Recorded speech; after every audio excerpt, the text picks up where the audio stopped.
Hello, and welcome back to WePC. Yesterday saw at least 7 million people tuning in to watch PlayStation's Future of Gaming show. The streamed event saw numerous trailers with a sprinkling of gameplay and snippets from some of the developers themselves. Bizarrely, GTA 5 of all games was what they chose to kick the event off with. It repurposed previous trailers with a few of the scenes dating back to the original 2011 trailer.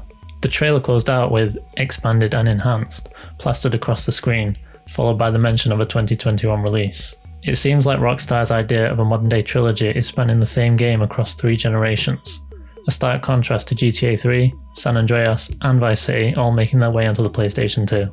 A 9-year-old game that didn't show off the power of the PlayStation 5 is an uninspiring start to say the least. With that paid advert out of the way, PlayStation was allowed to showcase first-party and third-party titles with notable exclusives like Gran Turismo 7, Sackboy: A Big Adventure, and Horizon Forbidden West.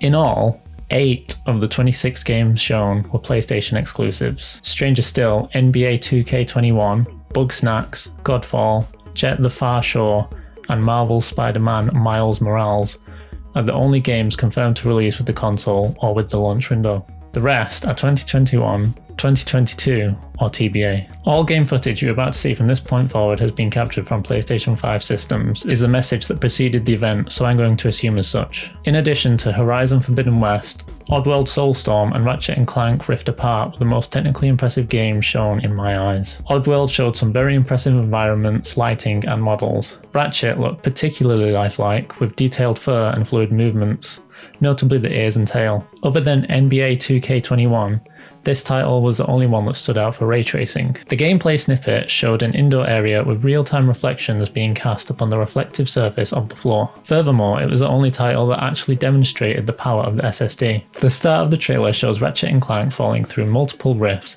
ending up in different worlds each time. They're loading entirely new levels with an immense amount of detail in a matter of seconds. The falling animation does seem to be masking the loading times, but it's truly impressive regardless. Further, as they briefly traverse those worlds, there is nary a sign of stutter as you would typically expect on current-gen consoles. Resident Evil Village and Ghostwire Tokyo were the personal highlights of mine, but these were multi-platform. Demon's Souls is the only exclusive that truly interested me, and whilst Bluepoint has done a great job in the past with Shadow of the Colossus for example, the atmosphere felt different and enemy models weren't quite true to the original PS3 version. Overall, it was a well-paced event, but I would have liked to have seen Final Fantasy, God of War, or even Bloodborne running on this next-gen console. Alas, the PlayStation 4 will continue on as the Bloodborne machine.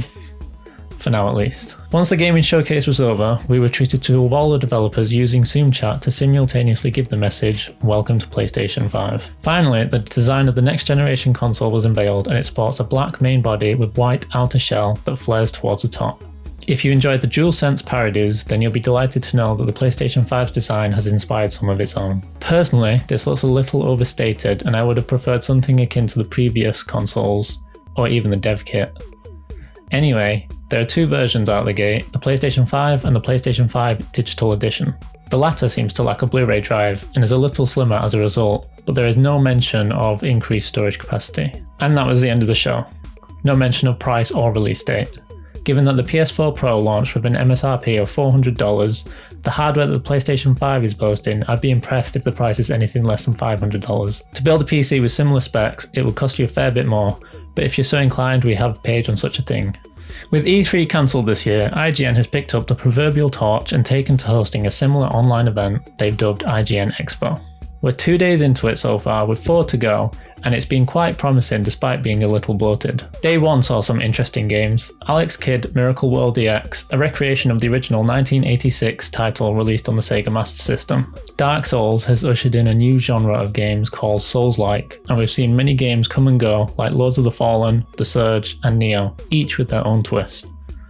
Gameplay was shown in the background of the developer interview for Mortal Shell, and whilst the graphics are nice, it does seem a little clunky and not as refined in gameplay as Dark Souls. Observer System Redux was shown in the form of a gameplay walkthrough that also showed off the power of next-gen consoles. It's a horror game set in a cyberpunk world with you assuming the role of a detective.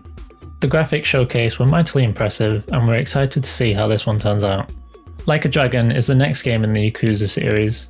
You play as the new protagonist, Ichiban Kasuga, so you won't need to have played the previous Yakuza games to follow the story. That said, references will be made to the previous narratives and will be rewarding for players that have followed the story so far. The game has already released in Japan, and Famitsu has given it a score of 38 out of 40. For reference, the lowest rated Yakuza game was Yakuza 0 with 36 out of 40, and the highest rated was Yakuza 5 with a perfect 40. Borderlands 3 was also present at the event with its Bounty of Blood DLC. This is the third expansion to the mainline game, and it features a brand new brutal planet, a new vehicle called the Jet Beast, and a new enemy faction, the Devil Riders. It has the closest release date of the game shown with a June 25th launch. Sequel to the well-regarded Chivalry Medieval Warfare, the long-awaited Chivalry 2 was shown off, and it's coming to consoles both current-gen and next-gen. For PC gamers, it will be a 1-year Epic exclusive before coming to Steam. The release date is still TBA. Pathfinder Kingmaker gets a definitive edition and adds a new turn-based mode. PS4 and Xbox One players will be able to get their hands on it August 18th. Those are just the highlights of the game shown at the IGN Expo Day 1. If you want to see which of the titles were shown at the event, be sure to check out our article. Back on Tuesday, Bungie laid out the future of Destiny 2, and those more familiar with the franchise gave their reactions to the event. Anyway, Bungie stated that PS5 and Xbox Series X will see the game running at 4K 60, and owners of the expansions will be able to carry them across to the new consoles at no extra charge. They'll also be supporting intergenerational crossplay, so PS4 and PS5 users can play together, and there are plans for full crossplay later next year, so PS5 and Xbox Series X owners will be able to argue about who has the better console. Back in the current year, and September 22nd will see the next expansion in the series, Beyond Light, which takes place on Jupiter's frozen moon, Europa. Guardians will brave the unrelenting glacial frontier, infiltrate the Golden Age Braytech facility, and uncover the secrets that lie deep under the ancient ice. There's a challenging 6-person raid which is set in a deep stone crypt under Europa's frozen surface. The new expansion also sees a group of splintered houses of the Fallen allied together under the fallen Kell of Darkness, Aramis, who goes by the moniker Rise of Aramis. Gameplay-wise, you'll be able to wield a new elemental power called Stasis, giving you playstyles to Titans, Warlocks and Hunters. Obviously, there are pre-order incentives to the new Beyond Light expansion, which nets you a special exotic ghost shell, legendary emblem and bonus items. There's a digital deluxe edition which includes a full year, 4 seasons total, of seasonal content and a bunch of in-game items. And finally, a collector's edition that adds to the digital deluxe edition, with a die-cast Splinter of Darkness replica, a Europa Explorer's Bag, a Europe Exploration Canteen, a mysterious logbook, and other discoveries from Europa. Closing the showcase was the teasing of 2 further expansions, The Witch Queen and Lightfall, which are to arrive in 2021 and 2022 respectively. There was a lot of information there, with Bungie detailing its 4-year plan for Destiny 2, so if it was too much for you to take in, be sure to check out our article linked in the description. At the time of recording, there's only 3 days left to get your hands on the bundle for Racial Justice and Equality from itch.io. Games have been added over the past week, and the count currently stands at 1,637 items. Notable titles include Celeste, Oxenfree, Minute, One Shot and Octodad. Be aware that these are all direct downloads and not Steam keys. The $5 million goal has been smashed, and all proceeds will be split between NAACP, Legal Defense and Educational Fund, and the Community Bail Fund.